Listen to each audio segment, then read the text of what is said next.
রাত্রে ফোনে ঘুমায় যাওয়ার পর সকালে গার্লফ্রেন্ড যখন তার বয়ফ্রেন্ডকে ফোন দিচ্ছে তখন prong prong prong prong. Hello জান, গুড মর্নিং।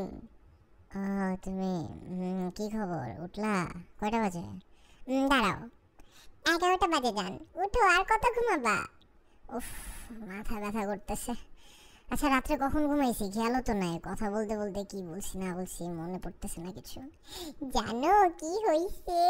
রাত্রে তুমি কথা বলতে বলতে না ঘুমায় গেছো, তারপর তোমার নিঃশ্বাস করে আসতেছিল, কি যে মজা আর কি যে ভালোবাসা ছিল।